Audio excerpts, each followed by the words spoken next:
morning. It's the day before Christmas break, and I'm excited. I think that you probably are too. So, we're going to get through the day together. We're going to be good boys and girls so Santa can come when we're over break. And I have a book to read to you today. It's How the Grinch Stole Christmas. My guess is you've probably heard this book before, and you maybe have seen the movie, but it's one of my favorites. How the Grinch Stole Christmas by Dr. Seuss.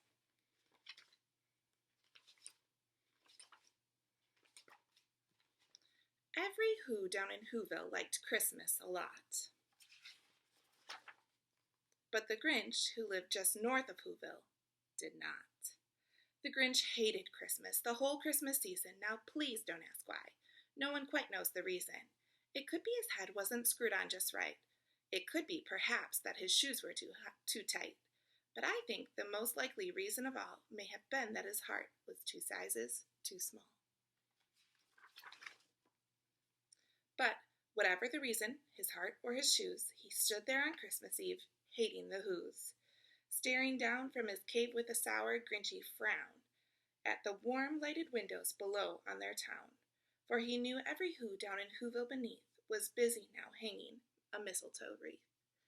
And they're hanging their stockings, he snarled with a sneer. Tomorrow is Christmas, it's practically here.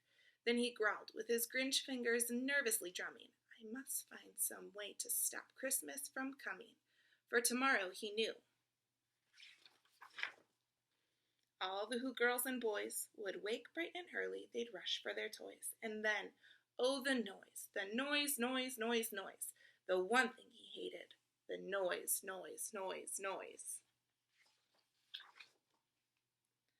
Then the Whos, young and old, would sit down to a feast, and they'd feast, and they'd feast, and they'd feast.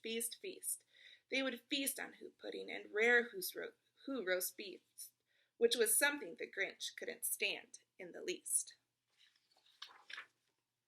And then they'd do something he liked least of all. Every Who down in Whoville, the tall and the small, would stand close together with Christmas bells ringing. They'd stand hand in hand, and the Whos would start singing. And they'd sing, and they'd sing, and they'd sing. And the more the Grinch thought of the Who's Christmas sing, the more the Grinch thought, I must stop this whole thing. Why, the 53 years I've put up with it now, I must stop this Christmas from coming. But how? Then he got an idea, an awful idea. The Grinch got a wonderful, awful idea. I know just what to do, the Grinch laughed in his throat, and he made a quick Santa Claus hat and a coat, and he chuckled and chuckled. What a great Grinchy trick. With this coat and this hat, I look just like St. Nick. All I need is a reindeer, the Grinch looked around, but since reindeer are scarce, there's not one to be found. Did that stop the old Grinch? No. The Grinch simply said, if I can't find a reindeer, I'll make one instead. So he called his dog Max, and he took some red thread, and he tied a big horn on the top of his head. Then he loaded some bags and some old empty sacks on a ramshackle sleigh, and he hitched up old Max. Then the Grinch said, giddy up, and the sleigh started down toward the homes where the Whos lay a snooze in their town. All their windows were dark, quiet snow filled the air, all the Whos were all dreaming sweet dreams without care. When he came to the first little house on the square, this is stop number 1, the old Grinchy Claus hissed, and he climbed to the roof, empty bags in his fist. Then he slid down the chimney, a rather tight pinch, but if Santa could do it, then so could the Grinch. He got stuck only once for a moment or two. Then he stuck his head out of the fireplace flue. When the little Who stockings all hung in a row, these stockings, he grinned, are the first thing to go. Then he slithered and slunk with a smile most unpleasant around the whole room, and he took every present, pop guns and bicycles, roller skates, drums, checkerboards, tricycles, popcorn, and plums. And he stuffed them in bags. Then the Grinch very nimbly stuffed all the bags one by one up the chimney. Then he slunk to the icebox. He took the Who's feast. Then he took the Who pudding, and he took the roast beast.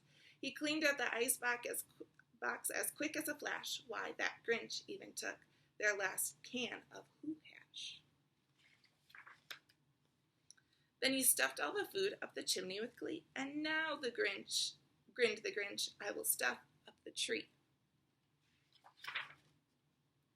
And the Grinch grabbed a tree and he started to shove when he heard a small sound like a coo of a dove. And he turned around fast and he saw a small who. Little Cindy Lou Who was not more than 2. The Grinch had been caught by this tiny Who daughter who'd got out of bed for a cold cup of water. She stared at the Grinch and said, Santa Claus, why? Why are you taking our Christmas tree? Why? You know, that old Grinch was so smart and so slick. He thought up a lie, and he thought it up quick. Why, my sweet little tot, the fake Santa Claus lied. There's a light on this tree that won't light on one side. So I'm taking it home to my workshop, my dear. I'll fix it up there, then I'll bring it back here. And his fib fooled the child. Then he patted her head, and he got her a drink, and he sent her to bed. And when Cindy Lou Who went to bed with her cup, he went to the chimney and stuffed the tree up. Then the last thing he took was the log for their fire, then went up the chimney himself, the old liar. On their walls he left nothing but hooks and some wire, and one speck of food that he left in the house was a crumb that was even too small for a mouse. Then he did the same thing to the other Whose houses, leaving crumbs much too small for the others Whose mouses. It's 1/4 dawn, all the Whos still abed, all the Whos still a snooze. When he packed up his sled, he packed it up with their presents, the ribbons, the wrappings, the tags and the tinsel, the trimmings, the trappings. 3,000 feet up the side of Mount Crumpet, he rode his load to the tip-top to dump it. Pooh, to the Whos. He was grinchiously humming. They're finding out now that no Christmas is coming. They're just waking up. I know just what they'll do. Their mouths will hang up open in a minute or two. Then the Who down in Whoville will all cry, boo-hoo. What a noise, grinned the Grinch, that I simply must hear. So he paused, and the Grinch put his hand to his ear, and he did hear a sound ringing over the snow. It started in low, then it started to grow. But the sound wasn't sad. Why, the sound sounded merry. It couldn't be so. It was merry, very. He stared down at Whoville. The Grinch popped his eyes. Then he shook. What he saw was a shocking surprise. Every Who down in Whoville, the tall and the small, was singing without any presents at all. He hadn't stopped Christmas from coming. It came. Somehow or other, it came just the same. And the Grinch, with his Grinch feet ice cold in the snow, stood puzzling and puzzling. How could it be so? It came without ribbons. It came without tags. It came without packages, boxes, or bags. And he puzzled 3 hours till his puzzler was sore. Then the Grinch thought for something he hadn't before. Maybe Christmas, he thought, doesn't come from the store. Maybe Christmas, perhaps, means a little bit more. And what happened then? Well, in Whoville, they say that the Grinch's small heart grew 3 sizes that day. And the minute his heart didn't feel quite so tight, he whizzed with his load through the bright morning light, and he brought back the toys and the food and the feast, and he himself, the Grinch, carved the roast beef.